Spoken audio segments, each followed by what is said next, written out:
ఇప్పుడు no cost cough syrup తో 60 రూపాయల విలువ గల ఇన్హేలర్ పూర్తిగా ఉచితం. దెబ్బకి దగ్గు జలుబు మాయం. విశాఖ రిషికొండ ప్యాలెస్ లో పెచ్చులూడుతున్నాయని పిచ్చాసుపత్రిని చేయాలన్నారు గోవా గవర్నర్ అశోక్ గజపతిరాజు. మానసిక స్థిరత్వం లేని వ్యక్తికి గవర్నర్ పదవి ఇచ్చారంటూ బొత్స కౌంటర్ ఇచ్చారు. విశాఖపట్నంలో చాలా పెద్ద ప్యాలెస్ కట్టేశారు, పెచ్చులు ఊడుతున్నాయట. నాకైతే ఆశ్చర్యం వేసింది. 200 కోట్లు పెనాల్టీ కూడా కట్టారు దానికి.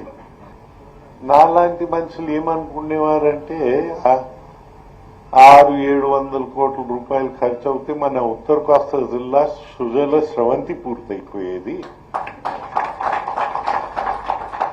ఇప్పుడు మనకు ప్యాలెస్ మిగిలింది.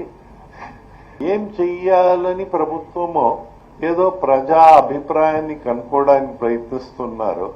నేనేదో ఒక ఉచిత సలహా ఇచ్చేద్దాం అనుకున్నా. ఎందుకంటే ఇలాంటి కట్టడాలు స్వతంత్ర దేశంలో ఎక్కడైనా ఏ దేశమైనా జరగలేదు. అది ఒక పిచ్చి హాస్పిటల్ చేస్తే అతని మెంటల్ ఆయనతో ఆలోచనతో ఆ మాటలు కూడా తీస్తుంది. అంటే ఈ కూటమి ప్రభుత్వం ఎలాంటి వాళ్ళకి గవర్నర్ పదవి ఇచ్చిందని, ఎంత మెంటల్ స్టెబిలిటీ ఇచ్చింది అనే దానికి ఇస్తుంది. ఆయనే ముందు పెట్టాలి మెంటల్ హాస్పిటల్. ఎందుకంటే అటువంటి వ్యక్తులు గవర్నర్ పదవి వచ్చిన తర్వాత ఉందతనం లేకుండా రాజకీయ ఆలోచనతో, రాజకీయ దుర్బుద్ధితో, రాజకీయ కోణంలో మాట్లాడిన వ్యక్తులు ఆని పెట్టాలి. నువ్వు అడిగా కాబట్టి చెప్తున్నాను.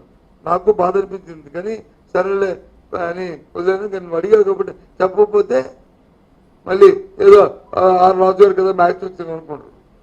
నాకు కడుపు బాధ ఉంది, కోపం ఉంది.